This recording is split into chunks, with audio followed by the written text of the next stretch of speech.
안녕하세요. 옵티멀 헬스 북스 리뷰어의 문성준입니다. 지금 하고 있는 책은 이 책입니다. 영양의학 가이드고요. 어, 미국 의사가 지은 책입니다. 오늘은 관절에 대해서 하도록 하겠습니다. 관절염과 골다공증에 대해서 할 예정이고요. 그리고 첫 번째는 관절염에 대해서 하도록 하겠습니다. 관절염은 두 가지가 있습니다. 첫 번째에 대한 관절에 대한 내용인데요. 관절이 어떻게 이루어져 있는지에 대한 내용입니다. 그리고 또 염증이 어떻게 이루어지는지에 대한 내용을 알려드리도록 하겠습니다. 자, 관절은 실제로 어떻게 손상될까? 관절 연골은 뼈의 끝부분을 덮고 있으며 무릎과 같은 관절은 아울러 뼈와 뼈 사이에 완충작용을 하는 연골을 추가로 보유한다. 연골은 주로 콜라겐 섬유, 당 단백질, 프로테오글리칸으로 구성되어 있다. 인간의 연골은 계속해서 형성되고 파괴되는 주기를 거쳐 그 구조를 유지한다. 다시 말해, 우리의 몸은 연골이 닳아 없어지는 속도와 똑같은 속도로 연골을 만들어야 건강한 관절을 유지할 수 있다. 역시 균형이 핵심이다. 관절이 닳기 시작하면 연골이 파괴가 증가하거나 연골의 생성이 감소되어 균형이 상실된다라고 얘기를 하고 있습니다.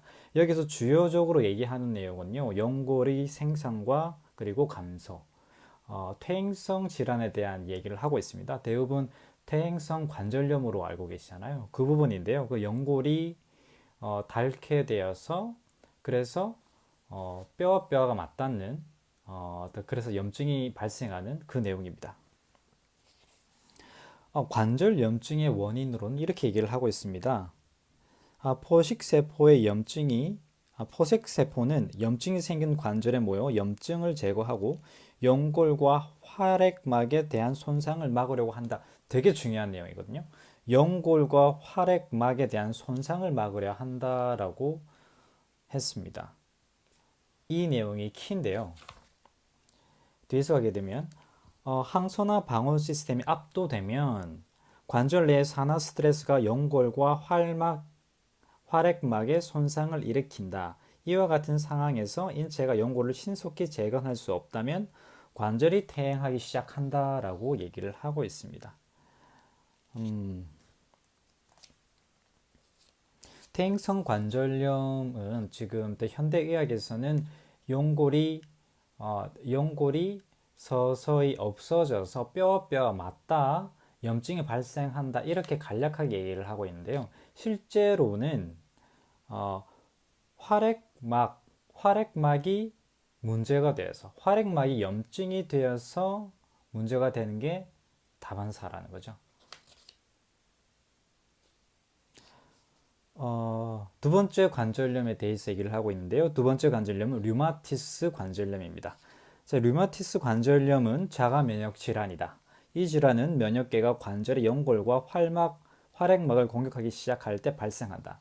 그 결과 균형이 깨진 염증 과정이 건강한 조직을 심하게 파괴하기 시작한다. 이러한 염증 반응은 활성산소를 과다하게 생성할 뿐만 아니라 사이토카인, 특히 종양괴사인 알파를 끌어들인다라고 얘기를 했습니다. 그리고 류마티스 관절염 종종 사람들을 불구로 만드는 변형과 통증을 야기시킨다라고 하는 부분요. 그래서 현대의학에서 관절염의 정통적 치료 방법에는요, 비스테로이드성 항염제 NSADSA와 아스피린을 사용하는 것이다. 이 약물은 관절의 염증을 감소시키지만 알로 위궤양 및 상부 위장관 출혈과 같은 부작용을 빈번히 초래한다. 실제로 NSADS 사용으로 인한 상부 위장관 출혈에 따라 미국에서 매년 10만 명 이상이 입원하고 1만 6천 명 이상이 사망했다라고 얘기를 했고요. 이와 같은 위험이 생겼기 때문에 이 부작용을 줄이기 위해 제약사들은요, COX-2 효소만 차단하는 새로운 NSAID를 개발했습니다. COX-2 억제제라고 불리는 이 약물들은 위장관 부작용을 현저히 덜 유발하기 위해 어, 덜 유발하는기 때문에 기대가 굉장히 높았다는 거죠. 그런데 불행하게도 이 약물 역시 부작용이 있었는데 1세대 NSAID만큼 빈번하진 않아도 상부 위장관 출혈을 일으킬 뿐만 아니라 장천공도 유발했다라는 거죠. 자, 관절염 환자들이 NSAID를 상당히 많이 사용한 것을 관련해서 레이 박사가 가장 우려하는 바는요. 이 약물들이 질환이 근본적인 산화 스트레스 공격하지 못한 채 단순 통증만을 완화한다는 사실이었답니다. 그래서 이 레이 박사의 우려하는 부분입니다.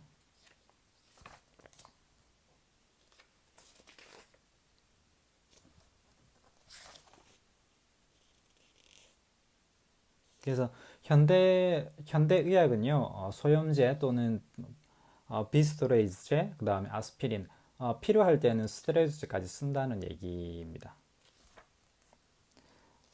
그래서 저자가 추천하는 방법은요, 퇴행성 관절염으로 고통받은 사람은 누구나 강력하고도 균형 잡힌 항산화 및 미네랄 보조제를 복용할 필요가 있다라고 얘기했고요. 그 중에 몇 가지 항산화 물질과 비타민 D, 비타민 C, 비타민 E, 그리고 미네랄, 그리고 비타민 B3 같은 보조 영양제가 필요하다라고 얘기를 하고 있습니다. 그 중에 중요한 부분을 꼽고 있는데요. 첫 번째 같은 경우에는 항산 글루코사민이라고 하고 있습니다. 자, 글루코사민은 연골의 합성에 필요한 기본 영양소이다. 이 영양소는 단순 아미노당이며 연골에 탄성을 주는 분자인 프로테오글리칸의 주요 성분이다. 비스토레이성 항암염제 NSAID나 아스피린과는 달리 글루코사민은 단순히 통증을 경감해 주는 것 외에 손상된 연골을 재건시키도록 돕는다라는 거죠. 글루코사민에 대한 연구에 대한 언급을 하고 있는데요. 1999년 미국 류마티스 학회 ACR 연례회의에서 3년에 걸친 대규모 그리고 무작위 위약대조 이중맹검 임상 연구가 보고가 되고 있다. 자, 이중맹검은요. 의사들이 가장 선호하는 종류의 연구라고 합니다. 자, 이 연구는 글루코사민이 관절염 환자들의 통증과 염증을 감소시킬 뿐만 아니라 실제로 연골의 퇴행을 정지시켰다는 점을 보여줬다. 자, 한층 더 인상적인 것은 실제로 연골이 재생된 증거가 제시되었다는 사실이다. 연골이 재생되었다는 사실입니다. 전통적인 NSAID를 복용한 위약근 환자들은 계속해서 급속한 관절 악화를 경험했다. 기타 여러 연구들과 더불어 이 연구는 황산 글루코사민 보조제를 1,500에서 2,000mg 범위로 복용하면 관절염 환자들이 거의 부작용 없이 상당한 건강 혜택을 얻었다는 점을 보여주었다라고 얘기를 하고 있습니다. 자, 그리고 소염제인 NSAID에 대한 내용인데요. 자, 반면 NSAID를 사용한 위약근에서 앞서 지적했듯이 궤양, 상부 위장관 출혈, 간 손상 가능성과 같은 현저한 부작용이 나타났다라고 얘기했습니다. 자, 이 약물들은 퇴행 과정을 늦추는 데는 아무 소용이 없고 실은 이를 가속화시킬 수 있다는 점을 고려하면 NSAID가 왜 세계에서 가장 많이 처방되는 약물 중 하나인지 의아스럽다라고 얘기했습니다. 그래서 레이 박사는 이렇게 얘기를 하고 있습니다. 나는 모든 관절염 환자들에게 글루코사민을 추천을 하나 신속한 통증을 완화하기 위해 NSAID도 처방을 한다. 글루코사민을 복용하기로 한 환자들은 결국 NSAID의 복용을 거의 필요하지 않는다는 점이 흥미로운 점이다라고 얘기를 했고요. 자, 두 번째 영양소에 대해서 얘기를 하고 있는데요. 황산 콘드로이틴입니다. 황산 콘드로이틴.